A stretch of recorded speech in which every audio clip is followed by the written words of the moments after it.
can a motorcycle with a retro style make a modern biker fall in love with her? We'll find out in this video. In the 70s, in the motorcycle's panorama arrived the Z1, and the two wheels world was never the same anymore.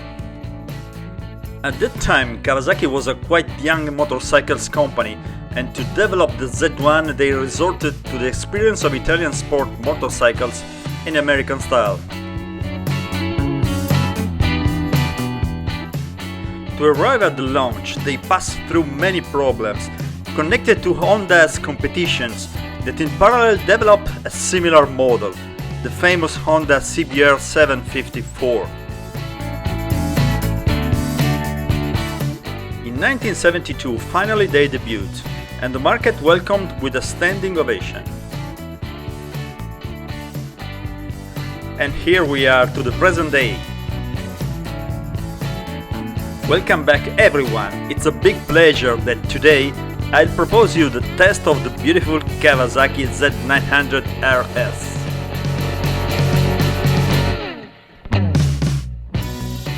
If you like, please subscribe my channel, put a like and activate the bell so you don't lose new releases.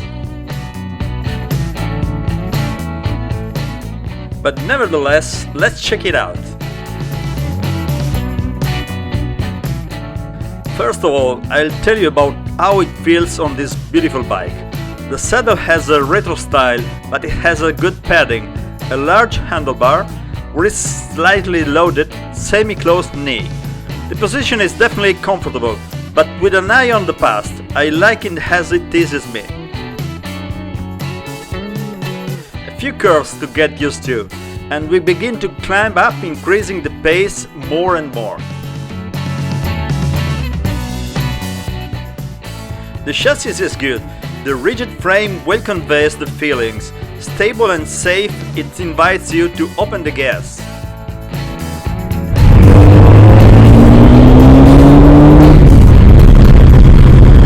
And as usual, let's talk about the style, that in this case is a masterpiece. Let's start from the part that perhaps reminds the Z1, the drop tank. It was beautiful in the 70s and already now, especially in the candy tone green coloring.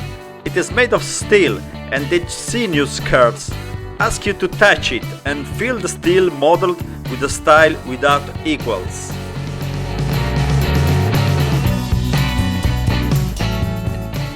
The duck beak tail is another stylish reminder to Z1. It's beautiful because recalls Chester. Is absolutely forbidden to cover with plates and cases.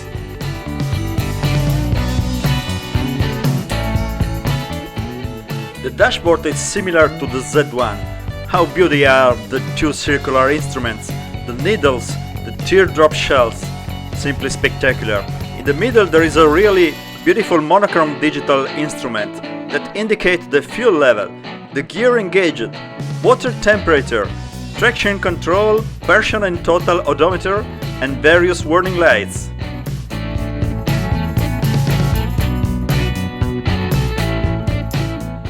Nice the low handlebar with pronounced curves. A beautiful reminder of the past as well, but fitted in a modern style. Very nice the brake and clutch levers, which are rich and refined workmanship. Both are adjustable.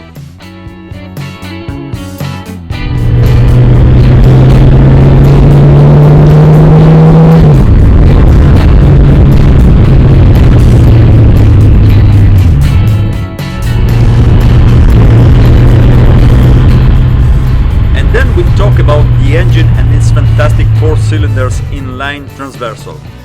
Black with milled heads that evoke the same style, you realize to follow the exhaust sinuous curves until the cylinder heads. It's an almost erotic feeling.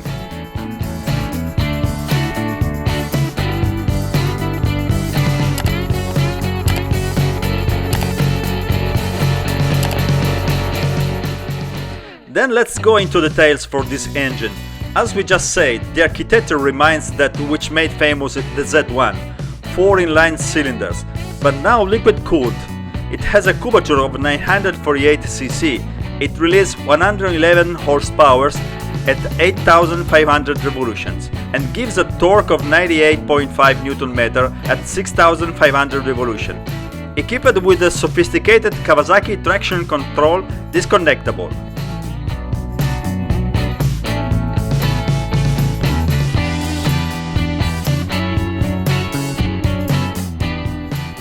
But when we talk about the chassis, we found out that the similarities began to be more evanescent. The trellis frame is more light and reactive now. The wall resulted in an incredibly handling. In the curves, fun and convinces.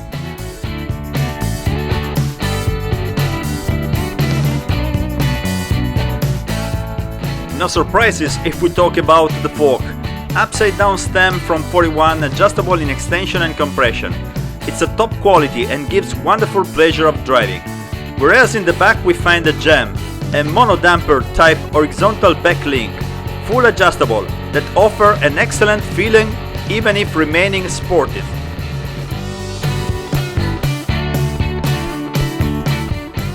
The braking system is valuable and provides at the front a double disc with 300 radial calipers with 4 pistons that offers a good feeling in braking. It's ready but progressive. In the back instead we find a disc of 250 with 1 caliper and 1 piston, all controlled by the Optimum ABS.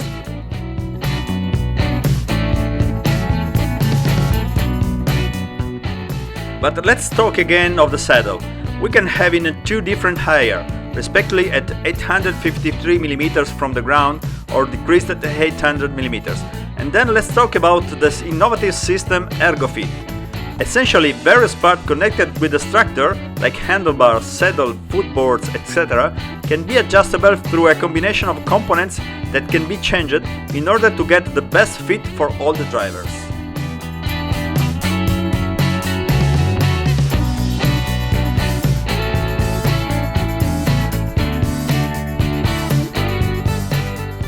The lights are really a gem. Even is keeping the same style of the Z1, they are totally full LED, and I like them very much.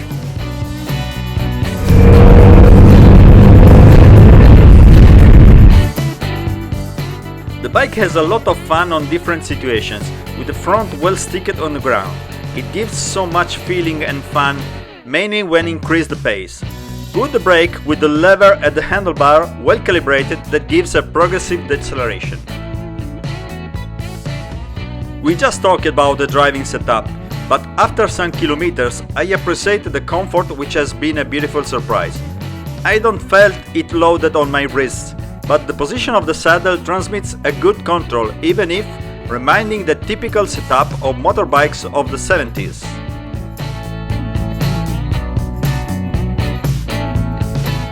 Wonderful the 2021 coloring. This one is the candy tone green, and I think is amazing. But we can also find the ebony.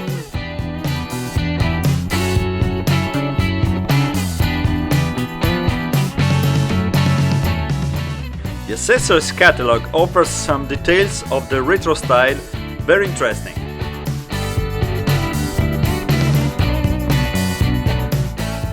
Also this time the test is almost finished. This jewel really bewitched me. It has all the fashion of his ancestor. And under the vest we find a very modern bike, rational, fun and safe.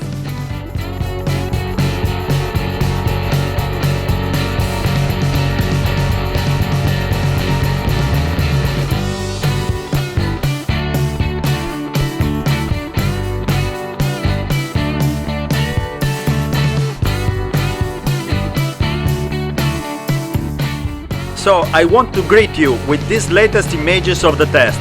Don't forget to put a like and subscribe my channel and activate the bell so you don't lose new releases.